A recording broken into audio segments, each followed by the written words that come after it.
2:30 ਵਜੇ ਤੋਂ ਬਾਅਦ ਜੇਕਰ ਕਹੀਏ ਤੇ ਬਿਲਡਿੰਗ ਜਿਹੜੀ ਹੈ ਤੁਹਾਨੂੰ ਇਸ ਜਗ੍ਹਾ ਤੇ ਜਿਹੜੀ ਉਹ ਨਜ਼ਰ ਨਹੀਂ ਆਊਗੀ, ਕਿਉਂਕਿ 2:30 ਵਜੇ ਤੋਂ ਬਾਅਦ ਮਹਿਤ 12 ਸੈਕਿੰਡ ਦੇ ਅੰਦਰ ਜਿਹੜੀ ਹੈ ਬਿਲਡਿੰਗ ਹੈ ਉਹ ਢਹਿ ਢੇਰੀ ਹੋ ਜੂਗੀ। 3000 ਕਿਲੋ ਤੋਂ ਵੱਧ ਜਿਹੜਾ ਬਰੂਦ ਹੈ ਇਸ ਜਗ੍ਹਾ ਦੇ ਵਿੱਚ ਭਰਿਆ ਗਿਆ ਇਸ ਬਿਲਡਿੰਗ ਨੂੰ ਉਡਾਉਣ ਦੇ ਲਈ, ਕਰਪਸ਼ਨ ਨੂੰ ਖਤਮ ਕਰਨ ਦੇ ਲਈ। ਤਸਵੀਰ ਤੁਸੀਂ ਉਸ ਬਿਲਡਿੰਗ ਦੀ ਵੇਖ ਰਹੇ ਹੋ ਜਿਹਨੂੰ ਟਵਿਨ ਟਾਵਰ ਜਿਹੜਾ ਉਹ ਕਿਹਾ ਜਾਂਦਾ, ਔਰ ਇਹ ਟਵਿਨ ਟਾਵਰ ਇਹੋ ਜੀ ਜਗ੍ਹਾ ਤੇ ਹੈ ਜਿਹਦੇ ਆਸ-ਪਾਸ ਜਿਹੜੀਆਂ ਨੇ ਕਈ ਸੁਸਾਇਟੀਆਂ ਜਿਹੜੀਆਂ ਨੇ ਉਹ ਲੱਗਦੀਆਂ ਨੇ। ਤਕਨੀਕ ਜਿਹੜੀ ਉਹ ਕੰਮ ਹੋਣ ਜਾ ਰਹੀ ਹੈ ਔਰ ਇਸ ਦੇ ਨਾਲ ਇੱਕ ਵੱਡਾ ਬਲਾਸਟ ਜਿਹੜਾ ਉਹ 2:30 ਤੇ ਹੋਊਗਾ ਔਰ ਵੱਡਾ ਬਲਾਸਟ ਹੋਣ ਕਰਕੇ ਇਹ ਜਿਹੜੀ ਬਿਲਡਿੰਗ ਹੈ ਉਹ ਇੱਕੋ ਹੀ ਜਗ੍ਹਾ ਜਿਹੜੀ ਉਹ ਕਹਿ ਸਕਦੇ ਆ ਕਿ ਸਮੇਟ ਕੇ ਜਿਹੜੀ ਉਹ ਗਿਰ ਜੂਗੀ। ਕੋਰਟ ਦੇ ਵੱਲੋਂ ਜਿਹੜੇ ਆਦੇਸ਼ ਕਰ ਦਿੱਤੇ ਗਏ ਸੀਗੇ ਔਰ ਆਦੇਸ਼ ਕਰਨ ਤੋਂ ਬਾਅਦ ਜਿਹੜਾ ਕਿਹਾ ਗਿਆ ਸੀ ਕਿ ਇਹਨੂੰ ਜਲਦ ਤੋਂ ਜਲਦ ਇਸ ਧਰਤੀ ਤੋਂ ਮਿਟਾਇਆ ਜਾਵੇ। ਕਰਪਸ਼ਨ ਦੇ ਨਾਲ ਇਹ ਜਿਹੜੀ ਆ ਇਹ ਬਿਲਡਿੰਗ ਬਣੀ ਸੀ। ਸਤਿ ਸ਼੍ਰੀ ਅਕਾਲ, ਔਨ 에ਅਰ ਵੇਖ ਰਹੇ ਹੋ, ਮੈਂ ਹਾਂ ਤੁਹਾਡੇ ਨਾਲ ਦਮਨਪ੍ਰੀਤ ਸਿੰਘ। ਕਰਪਸ਼ਨ ਦੀ ਇੱਕ ਵੱਡੀ ਇਮਾਰਤ ਤੇ ਜਿਹੜਾ ਹੈ ਅੱਜ ਇੱਕ ਵੱਡਾ ਬੰਬ ਬਲਾਸਟ ਹੋਣ ਵਾਲਾ ਔਰ ਇਹ ਬੰਬ ਬਲਾਸਟ यूपी की धरती ते यानी नोएडा दे विच जिहड़ा बम ब्लास्ट होण लगा। करप्शन दे नाल एक जिहड़ी वड्डी बिल्डिंग तेरी वो तैनात हुई सी, वड्डी बिल्डिंग जिहड़ी वो बनी सी, 32 मंजिला बिल्डिंग बनी सी। ट्विन टावर जिहड़े ने बने सी और ट्विन टावर जिहड़े ने अज वो टुटन जा रहे हैं। हालांकि मंजूरी 10 मंजिलों नूं मिली सी, लेकिन उस तो बाद एक बनती गई है इमारतां और वधदे वधदे जिहड़ियां ने 32 मंजिला तक पहुँच गई। और आस पास की सोसाइटी ने जदों कंप्लेन की ਤੇ ਇਹ ਕੋਰਟ ਤੇ ਇੱਕ ਇਹ ਮਾਮਲਾ ਜਿਹੜਾ ਉਹ ਪਹੁੰਚਿਆ। ਇਹ ਤਸਵੀਰ ਤੁਸੀਂ ਉਸ ਬਿਲਡਿੰਗ ਦੀ ਵੇਖ ਰਹੇ ਹੋ ਜਿਹਨੂੰ ਟਵਿਨ ਟਾਵਰ ਜਿਹੜਾ ਉਹ ਕਿਹਾ ਜਾਂਦਾ ਔਰ ਇਹ ਟਵਿਨ ਟਾਵਰ ਇਹੋ ਜੀ ਜਗ੍ਹਾ ਤੇ ਜਿਹਦੇ ਆਸ-ਪਾਸ ਜਿਹੜੀਆਂ ਨੇ ਕਈ ਸੁਸਾਇਟੀਆਂ ਜਿਹੜੀਆਂ ਨੇ ਉਹ ਲੱਗਦੀਆਂ ਨੇ ਔਰ ਇਹ ਕਰਪਸ਼ਨ ਦੇ ਨਾਲ ਜਿਹੜੀ ਹੈ ਬਿਲਡਿੰਗ ਬਣਾਈ ਗਈ ਸੀ। ਔਰ ਇੱਕ ਬਿਲਡਿੰਗ ਕਾਫੀ ਵੱਡੀ ਬਿਲਡਿੰਗ ਜਿਹੜੀ ਹੈ ਉਹ ਵੇਖਣ ਨੂੰ ਮਿਲ ਰਹੀ ਹੈ ਔਰ ਕਾਫੀ ਉੱਪਰ ਤੱਕ ਇਹ ਕਹਿ ਸਕਦੇ ਕਿ 32 ਮੰਜ਼ਲਾ ਇੱਥੋਂ ਹੀ ਅੰਦਾਜ਼ਾ ਲਾਇਆ ਜਾ ਸਕਦਾ ਹੈ ਕਿ 32 ਮੰਜ਼ਲਾ ਕਿੰਨੀ ਕੁ ਵੱਡੀ ਬਿਲਡਿੰਗ ਹੋਏਗੀ। ਔਰ ਉਸ ਬਿਲਡਿੰਗ ਨੂੰ ਉਡਾਉਣ ਦੇ ਜਿਹੜੇ ਨੇ ਉਹ ਕੋਰਟ ਦੇ ਵੱਲੋਂ ਜਿਹੜੇ ਆਦੇਸ਼ ਕਰ ਦਿੱਤੇ ਗਏ ਸੀਗੇ ਔਰ ਆਦੇਸ਼ ਕਰਨ ਤੋਂ ਬਾਅਦ ਜਿਹੜਾ ਕਿਹਾ ਗਿਆ ਸੀ ਕਿ ਇਹਨੂੰ ਜਲਦ ਤੋਂ ਜਲਦ ਇਸ ਧਰਤੀ ਤੋਂ ਮਿਟਾਇਆ ਜਾਵੇ। ਕਰਪਸ਼ਨ ਦੇ ਨਾਲ ਇਹ ਜਿਹੜੀ ਆ ਇਹ ਬਿਲਡਿੰਗ ਬਣੀ ਸੀ। ਹਾਲਾਂਕਿ ਨਕਸ਼ਾ 10 ਦਾ ਪਾਸ ਹੋਇਆ ਸੀ, 10 ਮੰਜ਼ਲਾ ਦਾ ਪਾਸ ਹੋਇਆ ਸੀ, ਲੇਕਿਨ ਉਸ ਤੋਂ ਬਾਅਦ ਵੀ ਇਹ ਬਿਲਡਿੰਗ ਜਿਹੜੀ ਆ ਉਹ ਦਿਨ ਤੇ ਦਿਨ ਲਾਲਚ ਦੇ ਪ੍ਰਤੀ ਵੱਧਦੀ ਜਿਹੜੀ ਆ ਉਹ 32 ਮੰਜ਼ਲਾ ਤੱਕ ਪਹੁੰਚ ਗਈ। ਔਰ ਉਸ ਤੋਂ ਬਾਅਦ ਇਹ ਕੋਰਟ ਤੱਕ ਕੇਸ ਪਹੁੰਚਦਾ ਔਰ ਕੋਰਟ ਤੱਕ ਕੇਸ ਪਹੁੰਚਣ ਤੋਂ ਬਾਅਦ ਇਸ ਬਿਲਡਿੰਗ ਨੂੰ ਢਾਉਣ ਦੇ ਆਰਡਰ ਵੀ ਆ ਜਾਂਦੇ ਨੇ। ਔਰ ਇਹ ਟੈਕਨੀਕ ਦੇ ਨਾਲ ਇੱਕ ਪਹਿਲੀ ਵਾਰ ਕਹਿ ਦਈਏ ਭਾਰਤ ਦੇ ਵਿੱਚ ਇਸ ਤਰੀਕੇ ਦੀ ਟੈਕਨੀਕ ਜਿਹੜੀ ਉਹ ਕੰਮ ਹੋਣ ਜਾ ਰਹੀ ਹੈ। ਇਨਫਲੋਰੈਂਸ ਜਿਹੜੀ ਟੈਕਨੀਕ ਦਾ ਨਾਮ ਇਹਨੂੰ ਦੱਸਿਆ ਜਾ ਰਿਹਾ ਔਰ ਉਸ ਜਗ੍ਹਾ ਦੇ ਉੱਪਰ ਜਿਹੜੀ ਆ ਇਹ ਟੈਕਨੀਕ ਜਿਹੜੀ ਉਹ ਕੰਮ ਹੋਣ ਜਾ ਰਹੀ ਹੈ। ਔਰ ਇਸ ਦੇ ਨਾਲ ਇੱਕ ਵੱਡਾ ਬਲਾਸਟ ਜਿਹੜਾ ਉਹ 2:30 ਤੇ ਹੋਊਗਾ ਔਰ ਵੱਡਾ ਬਲਾਸਟ ਹੋਣ ਕਰਕੇ ਇਹ ਜਿਹੜੀ ਬਿਲਡਿੰਗ ਹੈ ਉਹ ਇੱਕੋ ਹੀ ਜਗ੍ਹਾ ਜਿਹੜੀ ਉਹ ਕਹਿ ਸਕਦੇ ਆ ਕਿ ਸਮੇਟ ਕੇ ਜਿਹੜੀ ਉਹ ਗਿਰ ਜੂਗੀ। ਕਈ ਵਾਰ ਹੁੰਦਾ ਹੈ ਕਿ ਬਲਾਸਟ ਹੁੰਦਾ ਹੈ, ਆਸ-ਪਾਸ ਨੂੰ ਵੀ ਨੁਕਸਾਨ ਹੁੰਦਾ ਹੈ, ਤਾਂ ਉਸ ਨੂੰ ਦੇਖਦੇ ਹੋਏ ਜਿਹੜਾ ਪ੍ਰਸ਼ਾਸਨ ਦੇ ਵੱਲੋਂ ਇੱਕ ਨਵੀਂ ਟੈਕਨੀਕ ਦਾ ਜਿਹੜਾ ਆਗਾਜ਼ ਜਿਹੜਾ ਉਹ ਕੀਤਾ ਗਿਆ ਔਰ ਨਵੀਂ ਟੈਕਨੀਕ ਦੇ ਨਾਲ ਇਨਫਲੋਰੈਂਸ ਟੈਕਨੀਕ ਦੇ ਨਾਲ ਜਿਹੜਾ ਇਸ ਬਿਲਡਿੰਗ ਨੂੰ ਢਾਇਆ ਜਾਣਾ। ਔਰ ਅੱਜ ਕਰਪਸ਼ਨ ਦੇ ਉੱਪਰ ਕਹਿ ਸਕਦੇ ਇੱਕ ਵੱਡਾ ਬਲਾਸਟ ਜਿਹੜਾ ਉਹ ਵੱਜਣ ਜਾ ਰਿਹਾ ਔਰ ਵੱਡੇ ਬਲਾਸਟ ਦੇ ਵਿੱਚ ਜਿਹੜੀ ਹੈ ਇਹ ਢਹਿ ਢੇਰੀ ਹੋਣ ਵਾਲੀ ਹੈ ਬਿਲਡਿੰਗ। ਔਰ ਜਿਹੜੀ ਤੁਸੀਂ ਵੇਖ ਰਹੇ ਹੋ ਇਹ 2:30 ਵਜੇ ਤੋਂ ਬਾਅਦ ਜੇਕਰ ਕਹੀਏ ਤੇ ਬਿਲਡਿੰਗ ਜਿਹੜੀ ਹੈ ਤੁਹਾਨੂੰ ਇਸ ਜਗ੍ਹਾ ਤੇ ਜਿਹੜੀ ਉਹ ਨਜ਼ਰ ਨਹੀਂ ਆਊਗੀ, ਕਿਉਂਕਿ 2:30 ਵਜੇ ਤੋਂ ਬਾਅਦ ਮਹਿਤ 12 ਸੈਕਿੰਡ ਦੇ ਅੰਦਰ ਜਿਹੜੀ ਹੈ ਬਿਲਡਿੰਗ ਹੈ ਉਹ ਢਹਿ ਢੇਰੀ ਹੋ ਜੂਗੀ। ਇਹ ਤਸਵੀਰਾਂ ਤੁਸੀਂ ਵੇਖ ਰਹੇ ਹੋ ਉਸ ਸਮੇਂ ਕਿਸ ਤਰੀਕੇ ਦੇ ਨਾਲ ਪਰਦਿਆਂ ਦੇ ਨਾਲ ਢੱਕਿਆ ਹੋਇਆ 9000 ਤੋਂ ਉੱਪਰ ਜਿਹੜੇ ਇਹਦੇ ਵਿੱਚ ਗੱਡੇ ਕੀਤੇ ਗਏ ਨੇ, ਟੋਏ ਕੀਤੇ ਗਏ ਨੇ ਔਰ ਟੋਏ ਦੇ ਵਿੱਚ ਬਰੂਦ ਭਰਿਆ ਗਿਆ। 3000 ਕਿਲੋ ਤੋਂ ਵੱਧ ਜਿਹੜਾ ਬਰੂਦ ਹੈ ਇਸ ਜਗ੍ਹਾ ਦੇ ਵਿੱਚ ਭਰਿਆ ਗਿਆ ਇਸ ਬਿਲਡਿੰਗ ਨੂੰ ਉਡਾਉਣ ਦੇ ਲਈ, ਕਰਪਸ਼ਨ ਨੂੰ ਖਤਮ ਕਰਨ ਦੇ ਲਈ। ਔਰ ਇਸ ਤਰੀਕੇ ਦਾ ਇੱਕ ਨਵੀਂ ਆਗਾਜ਼ ਜਿਹੜੀ ਹੈ ਭਾਰਤ ਦੇ ਵਿੱਚ ਹੋਣ ਜਾ ਰਹੀ ਹੈ ਔਰ ਇਹ ਸਿੱਧੇ ਮਿਸਾਲ ਦਿੰਦੀ ਹੋਈ ਇਹ ਨੋਇਡਾ ਦੀ ਜਿਹੜੀ ਹੈ ਇਹ ਬਿਲਡਿੰਗ ਜਿਹੜੀ ਉਹ ਨਜ਼ਰ ਆ ਰਹੀ ਹੈ। ਔਰ ਇਸ ਦੇ ਆਸ-ਪਾਸ ਵੀ ਤੁਸੀਂ ਵੇਖ ਰਹੇ ਹੋਗੇ ਇਸ ਬਿਲਡਿੰਗ ਦੇ ਜਿਹੜਾ ਪਰਦਿਆਂ ਦੇ ਨਾਲ ਢੱਕੇ ਹੋਏ ਇਹ ਉਹ ਫਲੈਟ ਨੇ, ਉਹ ਬਿਲਡਿੰਗਾਂ ਨੇ ਜਿੱਥੇ ਲੋਕ ਰਹਿੰਦੇ ਨੇ, ਉਹ ਸੁਸਾਇਟੀਆਂ ਨੇ। ਔਰ ਇਹਨਾਂ ਸੁਸਾਇਟੀਆਂ ਦੇ ਵੱਲੋਂ ਹੀ ਇਸ ਬਿਲਡਿੰਗ ਨੂੰ ਢਾਉਣ ਦੇ ਜਿਹੜੀ ਹੈ ਕਿਹਾ ਗਿਆ ਸੀ ਕਿ ਵਾਤਾਵਰਨ ਇਸ ਬਿਲਡਿੰਗ ਨੇ ਖਰਾਬ ਕੀਤਾ ਹੈ, ਕਿਉਂਕਿ ਕਈਆਂ ਦੀ ਹਵਾ ਜਿਹੜੀ ਇਸ ਬਿਲਡਿੰਗ ਨੇ ਰੋਕੀ ਹੈ, ਕਈਆਂ ਦੀ ਧੁੱਪ ਇਸ ਬਿਲਡਿੰਗ ਨੇ ਰੋਕੀ ਹੈ। ਔਰ ਇਸ ਬਿਲਡਿੰਗ ਨੂੰ ਲੈ ਕੇ ਜਿਹੜਾ ਕੇਸ ਹੈ ਉਹ ਕੋਰਟ ਦੇ ਵਿੱਚ ਹੋਇਆ ਸੀ ਔਰ ਕੋਰਟ ਦੇ ਵਿੱਚ ਜਿਹੜਾ ਉਹ ਫੈਸਲਾ ਜੱਜ ਦੇ ਵੱਲੋਂ ਸੁਣਾਇਆ ਗਿਆ ਸੀ ਕਿ ਇਸ ਬਿਲਡਿੰਗ ਨੂੰ ਢਾਇਆ ਜਾਵੇ, ਕਿਉਂਕਿ ਇਲੀਗਲ ਤੌਰ ਤੇ ਇਹ ਬਿਲਡਿੰਗ ਬਣੀ ਸੀ 10 ਮੰਜ਼ਲਾ। ਹਾਲਾਂਕਿ ਇਸ ਨੂੰ ਮਨਜ਼ੂਰੀ ਮਿਲੀ ਸੀ, ਲੇਕਿਨ ਉਸ ਤੋਂ ਬਾਅਦ ਇਹ ਬਿਲਡਿੰਗ ਜਿਹੜੀ ਹੈ ਉਹ ਬਣਦੀ ਜਿਹੜੀ ਹੈ 32 ਮੰਜ਼ਲਾ ਤੱਕ ਪਹੁੰਚੀ ਹੈ। ਔਰ ਉਸ ਤੋਂ ਬਾਅਦ ਕੋਰਟ ਦੇ ਵੱਲੋਂ ਆਰਡਰ ਦਿੱਤੇ ਗਏ ਕਿ ਇਹਨੂੰ ਢਾਇਆ ਜਾਵੇ ਤੇ ਉਹਨੂੰ ਢਾਉਣ ਦੇ ਲਈ ਜਿਹੜੀ ਇੱਕ ਨਵੀਂ ਟੈਕਨੀਕ ਦਾ ਜਿਹੜਾ ਇੱਕ ਆਗਾਜ਼ ਕਹਿ ਸਕਦੇ ਹਾਂ। ਔਰ ਇਸ ਤਰੀਕੇ ਦੇ ਨਾਲ ਪਹਿਲੀ ਵਾਰ ਇੰਨੀ ਵੱਡੀ ਇਮਾਰਤ ਗਿਰਾਉਣਾ ਔਰ ਇੱਕ ਕਾਫੀ ਕਹਿ ਸਕਦੇ ਕਿ ਰਿਸਕੀ ਕੰਮ ਜ਼ਰੂਰ ਹੁੰਦਾ ਹੈ, ਲੇਕਿਨ ਇੰਜੀਨੀਅਰ ਸਾਫ਼ ਤੌਰ ਤੇ ਕਹਿ ਰਹੇ ਨੇ ਕਿ ਆਪਣੇ ਉੱਪਰ ਕੌਨਫੀਡੈਂਸ ਹੈ, ਕਿਉਂਕਿ 3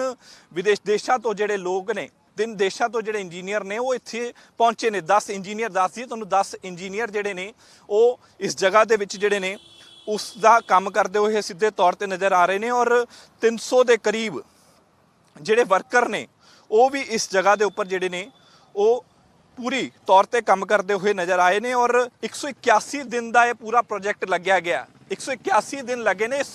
ਬਿਲਡਿੰਗ ਨੂੰ ਢਾਉਣ ਦੇ ਲਈ, ਇਸ ਬਿਲਡਿੰਗ ਨੂੰ ਬਲਾਸਟ ਕਰਨ ਦੇ ਲਈ, ਕਿਉਂਕਿ ਇੱਕ ਵੱਡੀ ਇਮਾਰਤ ਹੈ। ਇਸ ਨੂੰ ਢਾਉਣਾ ਕੋਈ ਵੀ ਜਿਹੜਾ ਉਹ ਛੋਟਾ ਮੋਟਾ ਕੰਮ ਨਹੀਂ ਹੈਗਾ, ਇੱਕ ਵੱਡਾ ਕੰਮ ਹੁੰਦਾ ਤੇ ਉਸ ਨੂੰ ਢਾਉਣ ਦੇ ਲਈ ਜਿਹੜਾ 181 ਦਿਨ ਲੱਗੇ ਨੇ। 181 ਦਿਨਾਂ ਦੇ ਵਿੱਚ ਜਿਹੜਾ ਉਹ ਜਗ੍ਹਾ ਜਗ੍ਹਾ ਤੇ ਬਰੂਦ ਭਰਿਆ ਗਿਆ ਔਰ ਟੋਹੇ ਕਰਕੇ ਜਿਹੜਾ ਬਰੂਦ ਭਰਿਆ ਗਿਆ। ਔਰ ਉਸ ਤੋਂ ਬਾਅਦ ਇਸ ਨੂੰ ਪੂਰਾ ਸਿਕਿਉਰਿਟੀ ਪਰਪਸ ਦੇ ਨਾਲ ਵੀ ਵੇਖਿਆ ਜਾ ਰਿਹਾ, ਕਿਉਂਕਿ ਆਸ-ਪਾਸ ਦੇ ਲੋਕ ਰਿਹਾਇਸ਼ੀ ਇਲਾਕਾ ਹੈ ਔਰ ਰਿਹਾਇਸ਼ੀ ਇਲਾਕੇ ਦੇ ਵਿੱਚ ਜਿਹੜੀ ਹੈ ਇਹ ਇਮਾਰਤ ਜਿਹੜੀ ਬਣੀ ਹੋਈ ਹੈ ਔਰ ਉਸ ਤੋਂ ਕਿਤੇ ਨਾ ਕਿਤੇ ਉਹਨਾਂ ਦੀ ਵੀ ਸੁਰੱਖਿਆ ਬਣਦੀ ਹੈ। ਤੇ ਸਿੱਧੇ ਤੌਰ ਤੇ ਪ੍ਰਸ਼ਾਸਨ ਦੇ ਵੱਲੋਂ ਵੀ ਇੰਤਜ਼ਾਮ ਜਿਹੜੇ ਨੇ ਉਹ ਕੀਤੇ ਗਏ ਨੇ ਔਰ ਪ੍ਰਸ਼ਾਸਨ ਦੇ ਵੱਲੋਂ ਸਿੱਧੇ ਤੌਰ ਤੇ ਹਿਦਾਇਤਾਂ ਜਿਹੜੀਆਂ ਨੇ ਉਹਨਾਂ ਲੋਕਾਂ ਨੂੰ ਦੇ ਦਿੱਤੀਆਂ ਗਈਆਂ ਸੀ। ਜਿਹੜੇ ਲੋਕ ਆਸ-ਪਾਸ ਦੀ ਸੁਸਾਇਟੀ ਦੇ ਵਿੱਚ ਰਹਿੰਦੇ ਨੇ ਉਹਨਾਂ ਨੂੰ ਕਹਿ ਦਿੱਤਾ ਗਿਆ ਸੀ ਕਿ ਸਵੇਰੇ 7 ਵਜੇ ਜਿਹੜੇ ਆ, ਅੱਜ ਹਾਲਾਂਕਿ ਐਤਵਾਰ ਦਾ ਦਿਨ ਹੈ ਔਰ ਐਤਵਾਰ ਦੇ ਦਿਨ ਹੀ ਜਿਹੜਾ 7 ਵਜੇ ਇਸ ਜਗ੍ਹਾ ਦੇ ਉੱਪਰ ਜਿਹੜੀ ਆ ਆਪਣੇ ਆਪਣੇ ਘਰਾਂ ਨੂੰ ਜਿਹੜਾ ਉਹ ਖਾਲੀ ਕਰਨ ਦਾ ਵੀ ਜਿਹੜਾ ਗਿਆ ਕਿ 600 ਦੇ ਕਰੀਬ ਸੁਸਾਇਟੀਆਂ ਨੇ। ਮੈਂ ਇੱਕ ਕਾਫੀ ਜਿਹੜੀ ਕਹਿ ਸਕਦੇ ਕਿ ਚੈਲੰਜ ਵਾਲੀ ਗੱਲ ਵੀ ਹੈ ਉਸ ਇੰਜੀਨੀਅਰ ਦੇ ਲਈ, ਉਹਨਾਂ ਪ੍ਰਸ਼ਾਸਨਿਕ ਅਧਿਕਾਰੀਆਂ ਦੇ ਲਈ, ਕਿਉਂਕਿ ਆਸ-ਪਾਸ ਦੀ ਸੁਸਾਇਟੀਆਂ ਦੇ ਵਿੱਚ ਕਿੱਡੀ ਵੱਡੀ ਇਮਾਰਤ ਹੋਣਾ ਇੱਕ ਆਪਸ 'ਚ ਇੱਕ ਕਹਿ ਸਕਦੇ ਹਾਂ ਕਿ ਇੱਕ ਵੱਡਾ ਚੈਲੰਜ ਹੈ। ਔਰ ਵੱਡੇ ਚੈਲੰਜ ਨੂੰ ਕਿਤੇ ਨਾ ਕਿਤੇ ਇੰਜੀਨੀਅਰ ਨੇ ਐਕਸੈਪਟ ਕੀਤਾ, ਵੱਡੀ ਟੈਕਨੀਕ ਨੇ ਐਕਸੈਪਟ ਕੀਤਾ ਔਰ ਉਸ ਨੂੰ ਸਿੱਧੇ ਤੌਰ ਤੇ ਜਿਹੜੀ ਹੈ ਢਾਉਣ ਦੀ ਗੱਲ ਜਦੋਂ ਕੀਤੀ ਗਈ ਤੇ ਇਹਨੂੰ ਲੈ ਕੇ ਕਿਤੇ ਨਾ ਕਿਤੇ ਸਿਕਿਉਰਨੈਸ ਜ਼ਰੂਰ ਬਣਦੀ ਹੈ ਕਿ ਲੋਕਾਂ ਨੂੰ ਜਿਹੜਾ ਸਿਕਿਉਰ ਕੀਤਾ ਜਾਵੇ, ਲੋਕਾਂ ਨੂੰ ਕਿਤੇ ਨਾ ਕਿਤੇ ਬਚਾਉਣ ਦੀ ਕੋਸ਼ਿਸ਼ ਕੀਤੀ ਜਾਵੇ। ਤੇ ਸਿੱਧੇ ਤੌਰ ਤੇ ਸਖਤ ਹਿਦਾਇਤਾਂ ਜਿਹੜੀਆਂ ਨੇ ਉਹ ਪ੍ਰਸ਼ਾਸਨ ਦੇ ਵੱਲੋਂ ਦਿੱਤੀਆਂ ਗਈਆਂ ਨੇ ਕਿ 7 ਵਜੇ ਜਿਹੜਾ ਆਪਣੇ ਆਪਣੇ ਘਰ ਜਿਹੜੇ ਲੋਕ ਆਸ-ਪਾਸ ਰਿਹਾਇਸ਼ੀ ਇਲਾਕੇ ਦੇ ਵਿੱਚ ਰਹਿੰਦੇ ਨੇ ਉਹਨਾਂ ਨੂੰ ਜਿਹੜਾ 1 ਕਿਲੋਮੀਟਰ ਤੱਕ ਦੂਰ ਜਿਹੜੇ ਲੋਕਾਂ ਨੂੰ ਕਹਿ ਦਿੱਤਾ ਗਿਆ ਹੈ ਕਿ ਆਪਣੇ ਆਪਣੇ ਘਰਾਂ ਤੋਂ ਜਿਹੜੇ ਨੇ ਬਾਹਰ ਰਹਿਣ। ਔਰ 1:15 ਤੱਕ ਜਿਹੜੀ ਆ ਉਹ ਬਿਜਲੀ ਵੀ ਜਿਹੜੀ ਆ ਉਸ ਘਰਾਂ ਦੀ ਕੱਟ ਦਿੱਤੀ ਗਈ ਆ ਔਰ 7:30 ਵਜੇ ਜਿਹੜਾ ਪਾਣੀ ਜਿਹੜਾ ਉਹ ਬੰਦ ਕਰ ਦਿੱਤਾ ਗਿਆ ਸੀ। ਲਿਫਟ ਜਿਹੜੀ ਉਹ ਬੰਦ ਕਰ ਦਿੱਤੀ ਗਈ ਸੀ ਉਹਨਾਂ ਘਰਾਂ ਦੀ ਜੋ ਕਿ ਲੋਕ ਇੱਥੇ ਰਹਿੰਦੇ ਨੇ। ਤਾਂ ਉਹਨਾਂ ਦੀ ਸਿਕਿਉਰਿਟੀ ਨੂੰ ਦੇਖਦੇ ਹੋਏ ਪ੍ਰਸ਼ਾਸਨ ਦੇ ਵੱਲੋਂ ਇਹ ਇੰਤਜ਼ਾਮ ਕੀਤੇ ਗਏ ਨੇ। ਔਰ 2:30 ਵਜੇ ਪੂਰੇ 2:30 ਵਜੇ ਜਿਹੜਾ ਇੱਥੇ ਇੱਕ ਵੱਡਾ ਬਲਾਸਟ ਹੋਣਾ ਔਰ ਇਹ ਬਿਲਡਿੰਗ ਜਿਹੜੀ ਆ ਵੱਡਾ ਬਲਾਸਟ ਹੋਣਾ ਔਰ ਇਹ ਬਿਲਡਿੰਗ ਜਿਹੜੀ ਆ ਇੱਕੋ ਜਗ੍ਹਾ ਸਿਮਟ ਕੇ ਜਿਹੜੀ ਆ ਉਹ ਖਤਮ ਹੋ ਜਾਣੀ ਹੈ। ਔਰ 2:30 ਵਜੇ ਤੋਂ ਬਾਅਦ ਇਹ ਬਿਲਡਿੰਗ ਜਿਹੜੀ ਆ ਮੈਂ 12 ਸੈਕਿੰਡ ਦੇ ਵਿੱਚ ਜਿਹੜੀ ਆ ਉਹ ਨਜ਼ਰ ਨਹੀਂ ਆਊਗੀ। ਇੱਕ ਵੱਡੀ ਟੈਕਨੀਕ ਜਿਹੜੀ ਕਹਿ ਸਕਦੇ ਹਾਂ ਕਿ ਭਾਰਤ ਦੇ ਵਿੱਚ ਪਹਿਲੀ ਵਾਰ ਜਿਹੜੀ ਉਹ ਵਰਤਨ ਜਾ ਰਹੀ ਹੈ ਔਰ ਪਹਿਲੀ ਵਾਰ ਇਸ ਤਰੀਕੇ ਦੇ ਉੱਪਰ ਕਰਪਸ਼ਨ ਦੇ ਉੱਪਰ ਜਿਹੜਾ ਉਹ ਇੱਕ ਵੱਡਾ ਬਲਾਸਟ ਜਿਹੜਾ ਹੋਣ ਜਾ ਰਿਹਾ। ਔਰ ਇਹ ਸਿੱਧੇ ਤੌਰ ਤੇ ਜੇਕਰ ਕਹਿ ਸਕਦੇ ਹਾਂ ਕਿ ਇੱਕ ਭਾਰਤ ਦੇ ਵਿੱਚ ਇੱਕ ਵੱਡੀ ਟੈਕਨੀਕ ਆਉਣਾ, ਕਿਤੇ ਨਾ ਕਿਤੇ ਇੱਕ ਵੱਡੇ ਆਗਾਜ਼ ਹੋਣਾ, ਸਿੱਧੇ ਤੌਰ ਤੇ ਕਹਿ ਸਕਦੇ ਹਾਂ ਕਿ ਇੱਕ ਵੱਡੀ ਪਹਿਲ ਜਿਹੜੀ ਉਹ ਭਾਰਤ ਦੇ ਵਿੱਚ ਜਿਹੜੀ ਉਹ ਵੇਖਣ ਨੂੰ ਮਿਲ ਰਹੀ ਹੈ। ਔਰ ਇਹ ਤਸਵੀਰ ਤੁਸੀਂ ਵੇਖ ਰਹੇ ਹੋ ਕਿ ਆਸ-ਪਾਸ ਦੇ ਵਿੱਚ ਕਿਸ ਤਰੀਕੇ ਦੇ ਨਾਲ ਪਰਦੇ ਲਾਏ ਗਏ ਨੇ, ਕਿਉਂਕਿ ਪਰਦੇ ਲਾ ਕੇ ਕਿਸੇ ਹੋਰ ਇਮਾਰਤ ਤੇ ਹੋਰ ਲੋਕਾਂ ਦੇ ਘਰਾਂ ਦੇ ਵਿੱਚ ਇਸ ਦਾ ਜਿਹੜਾ ਮਲਬਾ ਹੈ ਉਹ ਕਿੱਥੇ ਨਾ ਪਹੁੰਚੇ। ਕਿਉਂਕਿ ਜਦੋਂ ਬਲਾਸਟ ਹੁੰਦਾ ਹੈ ਤੇ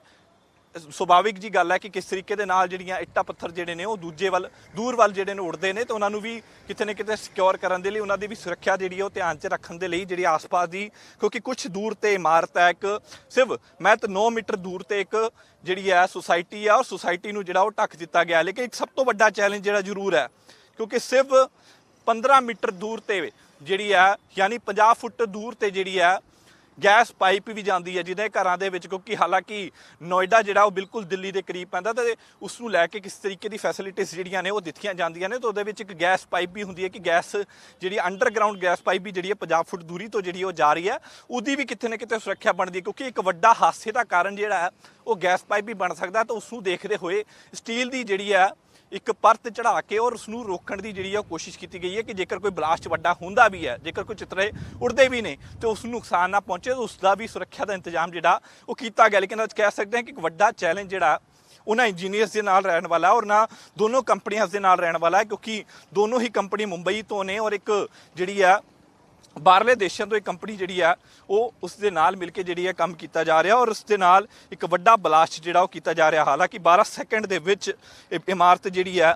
ਬਿਲਕੁਲ ਇਸ ਜਗ੍ਹਾ ਤੋਂ ਜਿਹੜੀ ਹੈ ਉਹ ਗਾਇਬ ਹੋ ਜਾਏਗੀ ਔਰ ਸਿੱਧੇ ਤੌਰ ਤੇ ਇੱਕ ਕਰਪਸ਼ਨ ਦੇ ਉੱਪਰ ਇੱਕ ਵੱਡਾ ਬਲਾਸਟ ਹੁੰਦਾ ਹੋਇਆ ਵੀ ਨਜ਼ਰ ਆਊਗਾ। ਇਹ ਤਸਵੀਰ ਤੁਹਾਨੂੰ ਮੈਂ ਇੱਕ ਦਿਖਾ ਦਾਂ ਕਿ ਸੁਰੱਖਿਆ ਦੇ ਇੰਤਜ਼ਾਮ ਕਿਸ ਤਰੀਕੇ ਦੇ ਨਾਲ ਯੂਪੀ ਪੁਲਿਸ ਦੇ ਵੱਲੋਂ ਕੀਤੇ ਗਏ ਨੇ। ਇਹ ਤਸਵੀਰ ਤੁਸੀਂ ਵੇਖ ਰਹੇ ਹੋ ਕਿ ਬੈਰੀਗੇਟ ਜਿਹੜੇ ਉਹ ਲੱਗੇ ਹੋਏ ਨੇ ਔਰ ਇਸ ਜਗ੍ਹਾ ਦਾ ਜਿਹੜਾ ਕਿਲੋਮੀਟਰ ਤੱਕ ਦੂਰ ਜਿਹੜੀ ਹੈ ਜਗ੍ਹਾ ਜਿਹੜੀ ਹੈ ਉਹ ਬੰਦ ਕਰ ਦਿੱਤੀ ਗਈ ਹੈ। ਕਿਲੋਮੀਟਰ ਦੂਰ ਤੱਕ ਜਿਹੜੀ ਹੈ ਉਹ ਅੰਦਰ ਜਾਣ ਦੀ ਇਜਾਜ਼ਤ ਜਿਹੜੀ ਉਹ ਨਹੀਂ ਦਿੱਤੀ ਜਾ ਰਹੀ। ਹਾਲਾਂਕਿ ਮੀਡੀਆ ਨੂੰ ਵੀ ਕਿਲੋਮੀਟਰ ਦੂਰ ਜਿਹੜਾ ਉਹ ਰੋਕ ਲਿੱਤਾ ਗਿਆ, ਇੱਕ ਥਾਂ ਜਿਹੜਾ ਮੀਡੀਆ ਨੂੰ ਦਿੱਤਾ ਗਿਆ। ਔਰ ਇਹ ਤਸਵੀਰ ਤੁਸੀਂ ਵੇਖ ਰਹੇ ਹੋ ਕਿ ਕਿਸ ਤਰੀਕੇ ਦੇ ਨਾਲ ਯੂਪੀ ਪੁਲਿਸ ਜਿਹੜੀ ਆ ਉਹ ਆਸ-ਪਾਸ ਦੇ ਲੋਕਾਂ ਨੂੰ ਜਿਹੜੀ ਆ ਸਤਰਕ ਜ਼ਰੂਰ ਕਰ ਰਹੀ ਹੈ। ਔਰ ਦੱਸ ਦਈਏ ਕਿ 2:30 ਵਜੇ ਤੋਂ ਥੋੜੇ ਕਰੀਬ ਜਿਹੜਾ ਜਾ ਕੇ ਇਹ ਜਗ੍ਹਾ ਬਿਲਕੁਲ ਤੌਰ ਤੇ ਖਤਮ ਹੋ ਜਿਹੜੀ ਬੰਦ ਕਰ ਦਿੱਤੀ ਜਾਊਗੀ, ਕਿਉਂਕਿ ਇੱਕ ਵੱਡਾ ਰਿਸਕ ਹੈ 2:30 ਵਜੇ ਜਦੋਂ ਇੱਕ ਬਲਾਸਟ ਹੋਣਾ ਤੇ 2 ਵਜੇ ਦੇ 1:30 ਵਜੇ ਦੇ ਕਰੀਬ ਹੀ ਜਿਹੜੀ ਹੈ ਜਗ੍ਹਾਵਾਂ ਜਿਹੜੀਆਂ ਨੇ ਇੱਥੋਂ ਆਵਾਜਾਈ ਜਿਹੜੀ ਉਹ ਬੰਦ ਕਰ ਦਿੱਤੀ ਜਾਏਗੀ। ਹਾਲਾਂਕਿ ਨਾਰਮਲ ਆਵਾਜਾਈ ਤੁਹਾਨੂੰ ਦੇਖਣ ਨੂੰ ਮਿਲ ਰਹੀ ਹੋਣੀ ਕਿਸ ਤਰੀਕੇ ਦੇ ਨਾਲ ਲੋਕ ਆ ਜਾ ਰਹੇ ਨੇ ਔਰ ਇਸ ਜਗ੍ਹਾ ਨੂੰ ਜ਼ਰੂਰ ਵੇਖ ਰਹੇ ਨੇ, ਕਿਉਂਕਿ ਇੱਕ ਇਤਿਹਾਸਿਕ ਜਿਹੜੀ ਉਹ ਚੀਜ਼ ਹੈ ਔਰ ਇੱਕ ਇਤਿਹਾਸਿਕ ਜਿਹੜਾ ਉਹ ਕੰਮ ਹੋਣ ਜਾ ਰਿਹਾ। ਔਰ ਕਹਿ ਸਕਦੇ ਹਾਂ ਭਾਰਤ ਦੇ ਵਿੱਚ ਪਹਿਲੀ ਵਾਰ ਜਦੋਂ ਇਹ ਕੰਮ ਹੋਣ ਜਾ ਰਿਹਾ ਤੇ ਲੋਕਾਂ ਦੀ ਨਿਗਾਹਾਂ ਜ਼ਰੂਰ ਟਿਕੀਆਂ ਹੋਈਆਂ ਨੇ ਕਿ ਇੰਨੀ ਵੱਡੀ ਇਮਾਰਤ ਸਿਰਫ 12 ਸੈਕਿੰਡ ਦੇ ਵਿੱਚ ਕਿੱਦਾਂ ਗਿਰ ਜੂਗੀ। ਤੇ ਇੱਕ ਕਹਿ ਸਕਦੇ ਹਾਂ ਕਿ ਲੋਕ ਵੀ ਕਾਫੀ ਜਿਹੜੀ ਉਹ ਇਹਨੂੰ ਵੇਖਣ ਦੇ ਲਈ ਜਿਹੜਾ ਇੱਥੇ ਪਹੁੰਚ ਰਹੇ ਨੇ ਔਰ ਪ੍ਰਸ਼ਾਸਨ ਦੇ ਵੱਲੋਂ ਕਿਸ ਤਰੀਕੇ ਦੇ ਨਾਲ ਜਿਹੜੀਆਂ ਨੇ ਉਹ ਤਿਆਰੀਆਂ ਕੀਤੀਆਂ ਗਈਆਂ ਨੇ। ਵੱਖ-ਵੱਖ ਥਾਵਾਂ ਤੋਂ ਚਾਰੋਂ ਤਰਫ ਤੋਂ ਜਿਹੜੀ ਆ ਘੱਟੋ ਘੱਟ ਕਿਲੋਮੀਟਰ ਤੱਕ ਦੂਰ ਜਿਹੜੀ ਆ ਉਹ ਬੈਰੀਕੇਡ ਲਾ ਕੇ ਉਹ ਬੰਦ ਕਰ ਦਿੱਤੇ ਗਏ ਨੇ। ਸੜਕਾਂ ਜਿਹੜੀਆਂ ਨੇ ਉਹ ਬੰਦ ਕਰ ਦਿੱਤੀਆਂ ਗਏ ਨੇ, ਅੱਗੇ ਦੇ ਵੱਲ ਜਿਹੜਾ ਉਹ ਨਹੀਂ ਜਾਣ ਦਿੱਤਾ ਜਾ ਰਿਹਾ। ਔਰ ਪੁਲਿਸ ਦੇ ਵੱਲੋਂ ਆਵਾਜਾਈ ਦੇ ਲਈ ਵੀ ਜਿਹੜਾ ਅਲਰਟ ਜ਼ਰੂਰ ਕੀਤਾ ਗਿਆ ਹੈ ਕਿ ਜੇਕਰ 1 ਵਜੇ ਦੇ ਕਰੀਬ ਜਿਹੜੀ ਆ ਉਹ ਆਵਾਜਾਈ ਬਿਲਕੁਲ ਤੌਰ ਤੇ ਜਿਹੜੀ ਆ ਉਹ ਬੰਦ ਕਰ ਦਿੱਤੀ ਜਾਊਗੀ। ਆਸ-ਪਾਸ ਦੇ ਲੋਕਾਂ ਨੂੰ ਜਿਹੜਾ ਉਹ ਅੱਗੇ ਦੇ ਵੱਲ ਨਹੀਂ ਜਾਣ ਦਿੱਤਾ ਜਾਊਗਾ, ਇੱਥੋਂ ਗੁਜ਼ਰਨ ਵੀ ਜਿਹੜਾ ਉਹ ਨਹੀਂ ਜਾਣ ਦਿੱਤਾ ਜਾਏਗਾ। ਔਰ ਇਹ ਤਸਵੀਰਾਂ ਤੁਸੀਂ ਵੇਖ ਰਹੇ ਹੋ ਕਿਸ ਤਰੀਕੇ ਦੇ ਨਾਲ ਪ੍ਰਸ਼ਾਸਨ ਜਿਹੜਾ ਉਹ ਚੱਪੇ-ਚੱਪੇ 'ਤੇ ਤੈਨਾਤ ਹੈ। ਯੂਪੀ ਪੁਲਿਸ ਯੂਪੀ ਪ੍ਰਸ਼ਾਸਨ ਜਿਹੜਾ ਸਿਵਲ ਪ੍ਰਸ਼ਾਸਨ ਹੈ ਉਹ ਵੀ ਜਿਹੜਾ ਉਹ ਇਹਨਾਂ ਇੰਜੀਨੀਅਰਸ ਦੇ ਨਾਲ ਮਿਲ ਕੇ ਉਹ ਕੋਰਟ ਦੇ ਉਹਨਾਂ ਆਰਡਰਾਂ ਦਾ ਜਿਹੜਾ ਉਹ ਪਾਲਨ ਕਰਦੇ ਹੋਏ ਵੀ ਜਿਹੜੇ ਨੇ ਉਹ ਲੋਕ ਨਜ਼ਰ ਆ ਰਹੇ ਨੇ। ਇਹ ਤਸਵੀਰ ਤੁਸੀਂ ਵੇਖ ਰਹੇ ਹੋ ਕਿ ਜਿੱਥੇ ਤੱਕ ਨਿਗਾਹ ਕੈਮਰੇ ਤੱਕ ਜਾਂਦੀ ਹੈ ਉੱਥੇ ਤੱਕ ਜਿਹੜੀ ਹੈ ਖਾਲੀ ਸੜਕ ਤੁਹਾਨੂੰ ਨਜ਼ਰ ਆ ਰਹੀ ਹੋਣੀ, ਕਿਉਂਕਿ ਆਸ-ਪਾਸ ਦੇ ਪੂਰੇ ਰਹਿਸ਼ੀ ਇਲਾਕਿਆਂ ਦੇ ਵਿੱਚੋਂ ਲੋਕ ਜਿਹੜੇ ਰਹਿੰਦੇ ਨੇ ਲੋਕ ਉਹਨਾਂ ਨੂੰ ਵੀ ਜਿਹੜਾ ਉਹ ਘਰਾਂ ਤੋਂ ਜਿਹੜਾ ਉਹ ਬਾਹਰ ਕਰ ਦਿੱਤਾ ਗਿਆ, ਕਹਿ ਦਿੱਤਾ ਗਿਆ ਕਿ ਘਰ ਆਪਣੇ ਖਾਲੀ ਕੀਤੇ ਜਾਣ। ਇੱਥੋਂ ਕਿਤੇ ਨਾ ਕਿਤੇ ਲੋਕਾਂ ਦੇ ਵਿੱਚ ਖੌਫ ਜ਼ਰੂਰ ਆਇਆ ਕਿ ਜੇਕਰ ਇਸ ਤਰੀਕੇ ਦਾ ਬਲਾਸਟ ਹੋਏਗਾ ਤੇ ਸਾਡੇ ਘਰਾਂ ਦਾ ਕਾਫੀ ਨੁਕਸਾਨ ਹੋ ਸਕਦਾ ਹੈ। ਤਾਂ ਉਹਨਾਂ ਨੂੰ ਵੀ ਜਿਹੜਾ ਕਿ ਕਾਫੀ ਦਿਨਾਂ ਪਹਿਲਾਂ ਤੋਂ ਹੀ ਜਿਹੜਾ ਆਪਣੇ ਘਰ ਦੇ ਏਸੀ ਤੇ ਆਪਣੇ ਘਰ ਦੇ ਕਈ ਮਹਿੰਗੀਆਂ ਚੀਜ਼ਾਂ ਜਿਹੜੀਆਂ ਨੇ ਉਹ ਹਟਾਉਣਾ ਜਿਹੜੀਆਂ ਨੇ ਉਹ ਸ਼ੁਰੂ ਕਰ ਦਿੱਤੀਆਂ ਗਈਆਂ ਸੀ। ਔਰ ਉਹਨਾਂ ਦੇ ਵੱਲੋਂ ਆਪਣੀ ਜਿਹੜੀ ਹੈ ਸਿਕਿਉਰਿਟੀ ਦੇਖਦੇ ਹੋਏ ਆਪਣਾ ਬਚਾਅ ਕਰਨ ਦੇ ਲਈ ਜਿਹੜੀਆਂ ਨੇ ਆਪਣੀ ਕੀਮਤੀ ਚੀਜ਼ਾਂ ਜਿਹੜੀਆਂ ਨੇ ਉਹ ਵੀ ਜਿਹੜੀਆਂ ਨੇ ਉਹ ਪਾਸੇ ਕਿਤੇ ਨਾ ਕਿਤੇ ਕਰ ਲਿੱਤੀਆਂ ਗਿਆ ਸੀ। ਬਾਹਰੋਂ ਭਾਵੇਂ ਏਸੀ ਹੋਣ ਭਾਵੇਂ ਉਹ ਬਾਹਰ ਆਪਣੇ ਜਿਹੜੀ ਵਾਲ ਦੇ ਉੱਪਰ ਲੱਗੀ LED ਹੋਵੇ, ਇਸ ਤਰੀਕੇ ਦੇ ਨਾਲ ਚੀਜ਼ਾਂ ਜਿਹੜੀਆਂ ਨੇ ਉਹ ਲਾਉਣਾ ਸ਼ੁਰੂ ਕਰ ਦਿੱਤੀਆਂ ਗਈਆਂ ਸੀਗੀਆਂ। ਔਰ ਪ੍ਰਸ਼ਾਸਨ ਦੇ ਵੱਲੋਂ ਕਿਸ ਤਰੀਕੇ ਦਾ ਅਲਰਟ ਜਿਹੜਾ ਉਹ ਕੀਤਾ ਗਿਆ ਸੀ ਤੇ ਉਸ ਦੌਰਾਨ ਜਿਹੜੀਆਂ ਨੇ ਇਹ ਸਭ ਜਿਹੜੀਆਂ ਚੀਜ਼ਾਂ ਕਿਤੇ ਨਾ ਕਿਤੇ ਸੁਰੱਖਿਆ ਨੂੰ ਲੈ ਕੇ ਉੱਠਦੀਆਂ ਨੇ, ਸਵਾਲ ਉੱਠਦੇ ਨੇ। ਤਾਂ ਸੁਰੱਖਿਆ ਨੂੰ ਲੈ ਕੇ ਪ੍ਰਸ਼ਾਸਨ ਦੇ ਵੱਲੋਂ ਵੀ ਜਿਹੜਾ ਆਮ ਲੋਕਾਂ ਦੀ ਸੁਰੱਖਿਆ ਦੇ ਲਈ ਇਸ ਤਰੀਕੇ ਦੇ ਨਾਲ ਇਹ ਤਸਵੀਰ ਤੁਸੀਂ ਵੇਖ ਰਹੇ ਹੋ ਕਿ ਭਾਈ ਸਾਹਿਬ ਫੋਟੋ ਵੀ ਖਿਚਾਉਂਦੇ ਹੋਏ ਜਿਹੜੇ ਨੇ ਉਹ ਨਜ਼ਰ ਆ ਰਹੇ ਨੇ। ਔਰ ਫੋਟੋ ਇਸ ਜਗ੍ਹਾ ਦੇ ਉੱਪਰ ਖਿਚਾਈ ਜਾ ਰਹੀ ਹੈ, ਇਸ ਇਮਾਰਤ ਦੇ ਉੱਪਰ ਜਿਹੜੀ ਆ ਉਹ ਖਿਚਾਈ ਜਾ ਰਹੀ ਹੈ, ਕਿਉਂਕਿ ਹਰ ਕੋਈ ਵੇਖਣਾ ਚਾਹੁੰਦਾ ਹੈ ਕਿ ਇਮਾਰਤ